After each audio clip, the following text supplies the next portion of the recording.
नमस्कार, स्वागत आहे आपलं कथाकुंज मराठी या आपल्या मराठी कथा चॅनलवर, जिथे तुम्ही पाहू शकता धार्मिक, ऐतिहासिक आणि प्रेरणादायी अशा मराठी कथा. मित्रमैत्रिणींनो, मनाचे विकार दूर करून मुक्तिधामाकडे नेणारा राजमार्ग म्हणजे श्री गुरुचरित्र ग्रंथ होय. आज आपण या पवित्र ग्रंथाच्या 21व्या अध्यायापर्यंत येऊन पोहोचलो आहोत. तरी अजूनही तुम्ही या अध्यायांचं श्रवण पठण केलं नसेल तर आजपासून नक्की सुरुवात करा आणि गुरुसेवेमध्ये रुजू व्हा. शुद्ध पवित्र मनाने या ग्रंथाचे वाचन श्रवण केल्यास आपणास अनेक आश्चर्यकारक परिणाम पाहावयास मिळतात. या अध्यायांचा अखंडितपणे लाभ घेण्यासाठी कथाकुंज मराठी या आपल्या मराठी कथा चॅनलला सबस्क्राईब करा, म्हणजे चॅनलवर अपलोड होणारे नवीन व्हिडिओज तुमच्यापर्यंत लगेचच पोहोचतील. सादर आहे श्री गुरुचरित्राच्या मराठी अनुवादाच्या मालिकेतील अध्याय 21. मृत बालकास पुनर्जीवन प्राप्ती. सिद्धयोगी नामधारकाला म्हणाले, नामधारका, त्या ब्रह्मचार्याने त्या मेलेल्या मुलाच्या आईची विचारपूस केली आणि तिचे सांत्वन करीत म्हणाले, हे बाई, तू विनाकारण शोक का करीत आहेस? मला सांग, या जगामध्ये कोणी चिरंजीव झाला आहे का? जो जन्माला आला त्याला मृत्यू अटळ आहे. हा संसार म्हणजे पाण्यावरील एक बुडबुडा आहे. हा देह पृथ्वी, आप, तेज, वायू आणि आकाश या पंचमहाभूतांपासून बनलेला आहे. ही पंचमहाभूते विलग झाली की ह्या देहाचा नाश होतो. त्या पंचमहाभूतांचे गुण मायापाशांनी माणसाच्या ठिकाणी भ्रम निर्माण करतात. त्यामुळेच पुत्र, मित्र, पत्नी इत्यादी विषयी आसक्ती निर्माण होते. ते गुण म्हणजे सत्व, रज आणि तमोगुण. सत्वगुणामुळे देव, रजोगुणामुळे मनुष्य आणि तमोगुणामुळे दैत्य निर्माण होतात. या गुणांनुसारच कर्म घडत असतात. कर्म चांगले वाईट जसे असतील त्यानुसार त्याचे फळ मिळते.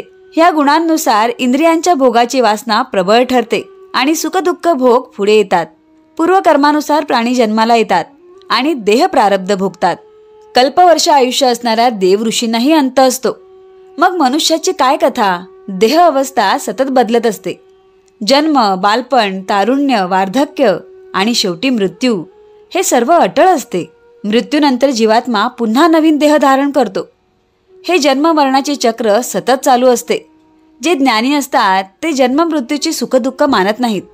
जन्माला येणाऱ्या प्रत्येकाची ललाट रेषा ब्रह्मदेवाने लिहून ठेवलेली असते. प्रत्येकाची जी पूर्वार्जित असते त्यानुसारच प्रत्येकाला तशी गत प्राप्त होते. म्हणूनच कुणी बालपणी मरतो तर कुणी म्हातारपणी.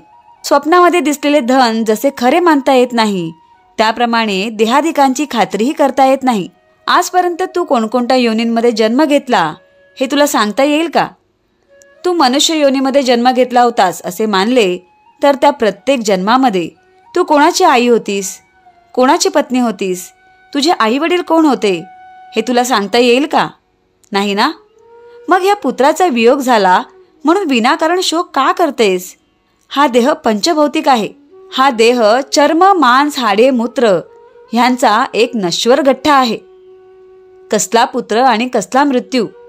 तू विनाकारण शोक करीत आहेस. आता हे मुलाचे प्रेत अग्निसंस्कारासाठी देऊन मोकळी हो.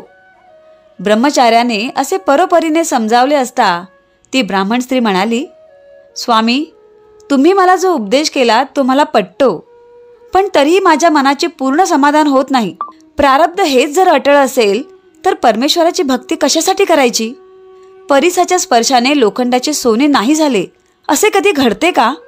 मी भाग्यहीन, दुर्दैवी म्हणूनच श्री गुरूंना शरण गेले. त्यांनी मला अभय दिले आणि मी त्यावरती विश्वास ठेवला. ताप आला तर मनुष्य वैद्याकडे जाऊन औषध घेतो. श्री गुरु नरसिंह सरस्वती तर त्रैमूर्तीचा अवतार आहेत.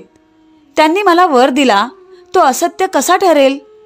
मी त्यांच्या वचनांवर पूर्ण विश्वास ठेवला आणि असे असताना देखील मला पुत्रवियोगाचे दुःख का भोगावे लागत आहे? श्री गुरूंचे वचन खोटे ठरले. आता मी कोणावर विश्वास ठेवू? त्यापेक्षा मरण बरे. आता मी प्राणत्याग करते. त्या ब्राह्मण स्त्रीचा प्राणत्यागाचा अटळ निश्चय पाहून ब्रह्मचारी तिला म्हणाले, आता तुझा निश्चय ठाम असेल तर मी तुला सांगतो तसे कर. तू श्रीगुरूंच्या वचनांवर विश्वास ठेवलास. तुला पूर्णायुष्य पुत्र झाला, पण त्याला मृत्यू आला. म्हणून तू श्रीगुरूंच्याकडे जा आणि जिथे तुला वर मिळाला त्या कृष्णा पंचगंगा तीरावरील औदुंबराखाली मुलाचे प्रेत ठेव आणि तेथे प्राणत्याग कर. ब्रह्मचार्याने असे सांगितले असता त्या ब्राह्मण स्त्रीला ते पटले. मग ते मुलाचे प्रेत पोटाशी बांधून औदुंबरापाशी गेली. तिने पुत्राचे प्रेत गुरुपादुकांजवळ ठेवले. तिचा पतीही तिच्याबरोबर होता. ती स्त्री गुरुपादुकांवर मस्तक आपटून आक्रोश करू लागली. लोकांनी मुलाचे प्रेत अंत्यसंस्कारासाठी मागितले, पण रात्र झाली तरी ती प्रेत द्यायला तयार होईना.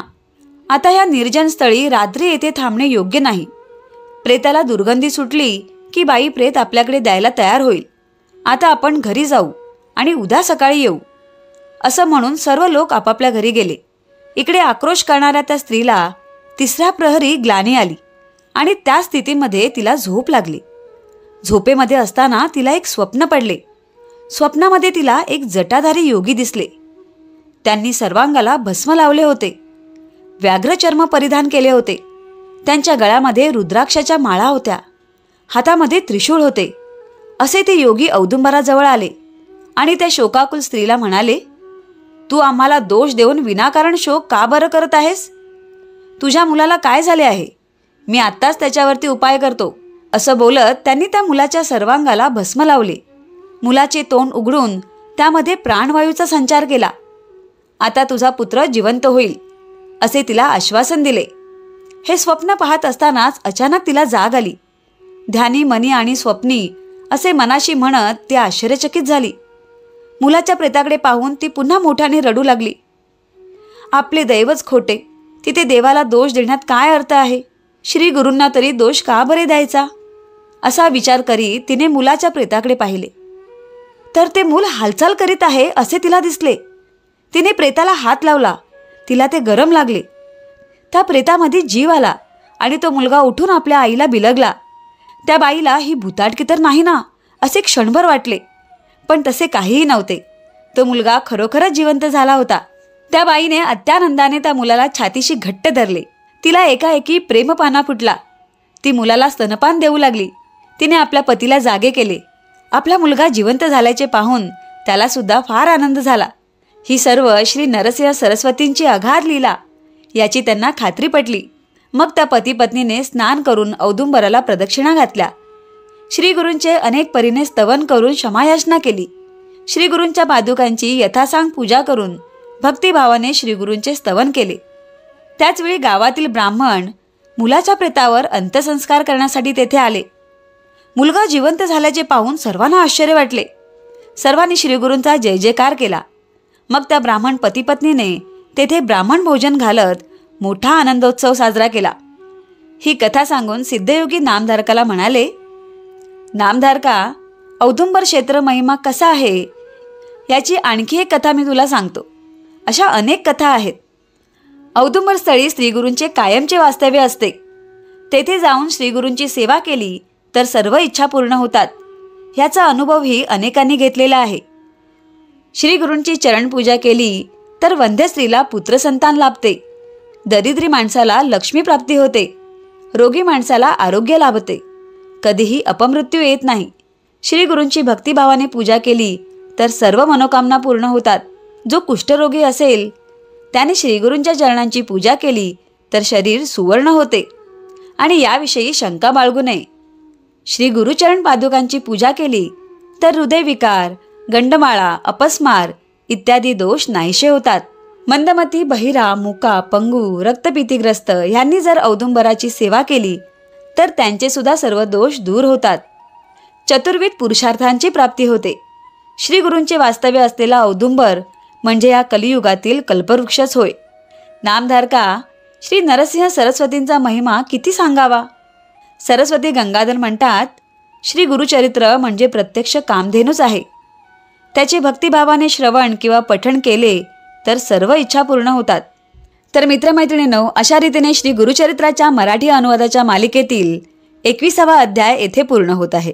ह्या 21व्या अध्यायाच्या श्रवणाने, पठणाने मृत्यू भयापासून मुक्तता होते. तर अशा प्रकारे श्री गुरूंची कृपा आपल्यावर अखंड राहावी यासाठी कथाकुंज मराठी या आपल्या मराठी कथा चॅनलवरील यापूर्वीच्या 20 अध्यायांचाही अवश्य लाभ घ्या.